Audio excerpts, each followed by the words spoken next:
During proceedings today at the High Court of Kenya, something very odd happened. Okay, this is the Miguna Miguna case. Somebody passed a note to the judge, okay, and he announced to the court that he had been informed by one of his orderlies that Miguna Miguna was somewhere within the building. Okay? Miguna Miguna lawyers relaxed.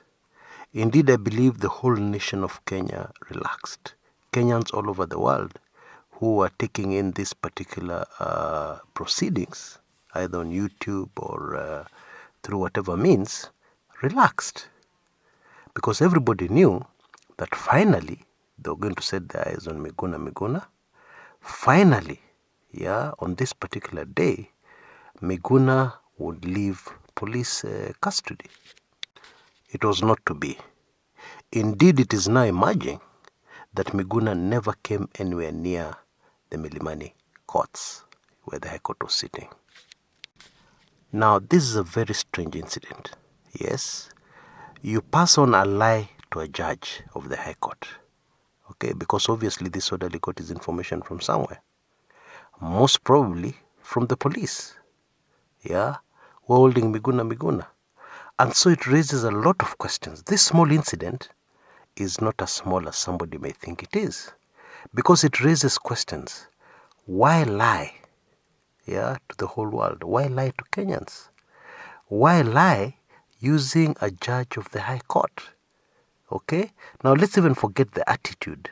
Because you see, a court of law needs to be respected. A judge needs to be respected. That is at the very center of the rule of law. That is at the very center of the way a country is governed.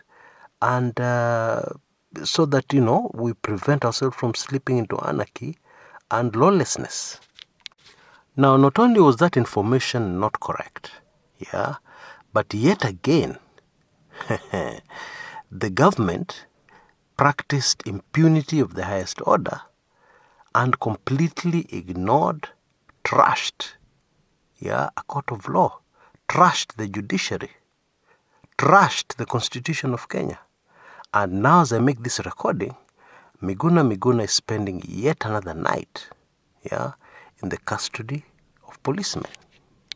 Now, there's a game Kenyans play, at least some Kenyans play this game, where you tell somebody a blatant lie, but you tell them the lie in such a way that they believe what you're telling them, and after they've fallen for your trick, you later tell them, nilikuwa tunakuenjoy. This is what these thugs in uniform, did today at the High Court. I'm sorry I cannot call them policemen, they're more or less thugs in uniform, because my late political lecturer told me policemen uphold the law by strictly following that law. Now, you cannot tell me somebody who trashes court orders, completely ignores them, not once, not twice, more times than that. You cannot tell me that that person is following the law. And yet they are purporting to be upholding the law. Anyway, the good news is that Miguna is alive. There was a lot of worry about that. There was a lot of concern about that. How do you know Miguna is alive? Miguna actually made an appearance at a Kajiado Magistrates Court. Now, Kajiado is in the outskirts of Nairobi. By car, it's about a 3.5-hour drive from the CBD, depending on the traffic. You pass a place called Kitengela, you pass a place called Isinya, and you arrive in Kajiado town. Kajiado town is within Kajiado County. That is where Miguna appeared before a magistrate, and he was cited. Several eyewitnesses saw him. He's alive. And they confirmed that it was truly Miguna. So the man is alive. However, his punishment continues. His detention without trial continues.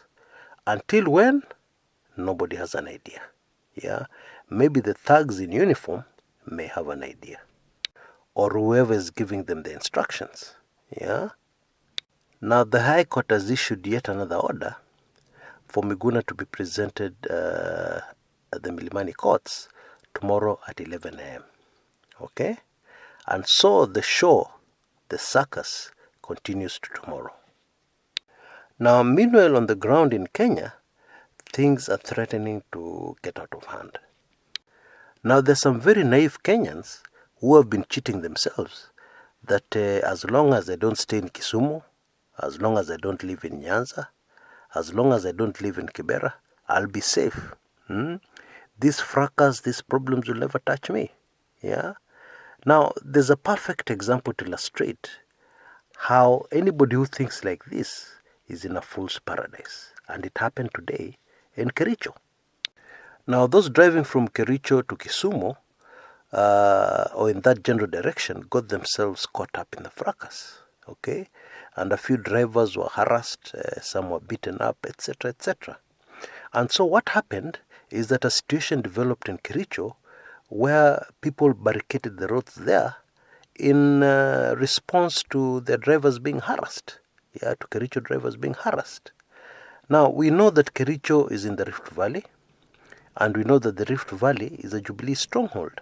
Yeah, so these are firm Jubilee supporters being affected by the fracas. These are Jubilee supporters being affected by political unrest. Yeah. Now, I've seen this comment in various places in social media, and I've heard even people talking and saying, oh, we're in government and therefore we are safe. Yeah. Those people can do what they want. They won't touch us. Now, there's more from the Kericho story to illustrate how political unrest does not spare anybody. Okay? Now, one of the vehicles, because one of the drivers was interviewed, one of the vehicles which was affected in these roadblocks laid by youths in Kisumu was a vehicle carrying cash. What does that tell you? The banking industry is already being affected. Okay? Now, this will have a ripple effect because even those insuring this cash on transit will now be will be forced to review their rates. Yeah, will be forced to review the very way they operate. Indeed, the way things are going, in a few days, it will be impossible to transport cash to many parts of the country. Now, maybe for the sake of younger listeners to this channel, or less experienced listeners to this channel, major problems in our country do not start in a major way. Okay? They start with just a small spark. Okay? Now, what we have seen today should be extremely worrying to anybody. Now, let me just leave it at that because I'm sure you can fill in the dots very easily. Now, I've had statements, actually a similar statement, from two very different people today that has made me extremely panicky. Very worried for our dear country, Kenya, and indeed, to be more specific, very worried about the repercussions and the consequences of the government so blatantly ignoring court orders. Very, very worried for the impunity being displayed by the government. And the statement is simple. If the government is not following the law, why should I follow the law? Yeah? Now, one of the people who made such a statement is one of the lawyers to Miguna Miguna. Yeah. Now, a lawyer is a highly educated person. This is supposed to be the top cream of society, and this man was talking like that. Now, of course, the other person who talked like that, which was rather predictable, was one of the protesters somewhere in Nyanza, Luo Nyanza. So what happens when everybody starts operating outside the law and outside the constitution? What happens? In my latest Club 1999 recording, which is going up in a few minutes, I try and make some sense. Yeah, I try and get into the minds of the people who are behind this Miguna Miguna drama, the people behind this ignoring of court orders, including the court order to switch back the media on, and indeed the people behind the switching off of the media in the first place. It is a very fascinating and revealing recording, and it's quite easy to become a member of Club 1999. Just use the email you see on your screens right now for details on how you can do that. So what are these people thinking? What is their end game? Yeah? Is this just childish power games? Have people gone mad with power? Or what is really going on in Kenya? Okay? I cover that extensively in that recording, and I try to answer that very difficult question that is nagging on the minds of many Kenyans. Now, in finishing this recording, I just want to draw your attention to some consistency in the way the government has been behaving. This ignoring of court orders is a very important clue, and indeed, in my view, conclusive evidence, of something which some Kenyans still do not believe is true. And I'm talking about the August 8th elections, where this whole maneno started, okay? Now, there are those Kenyans who believe the August 8th elections were okay, they were free and fair, people came out to vote, and the voting results reflected the will of the people. Now, I'll be very blunt. Any Kenyan who believes that is either an idiot, okay? I'm sorry to use strong language, but I couldn't think of another English word to use. Kizungu ilinipungukia hapo, okay? Or if they're not that, these are the people I call pretenders. Yeah, they're pretenders because they're people who are under an oath, an oath that was taken in 1969, and when a person takes an oath, it is generational. Yeah, if your dad took an oath, that oath will affect you as well. Yeah, and of course this was a tribal oath, okay, and these people under this oath cannot think any other way. The oath will not allow them to think any other way. The oath will not allow them to think freely, and use logic, okay. So those are the only two types of people who can believe that the August 8th elections were free and fair and reflected the will of the people. Now, this impunity in ignoring court orders is consistent, because what really happened in the August 8th elections is that there was impunity and total ignorance of the law. People totally trashed everything that has to do with a free and fair election. And so what happened? The results trickled in and went into a server, and that server was shut firmly to anybody to be able to access. What is supposed to be very public, the results of an election, the true results of an election, was kept under lock and key to this date. Now, one of the reasons which would bring somebody not to believe something like that is that sounds so crazy.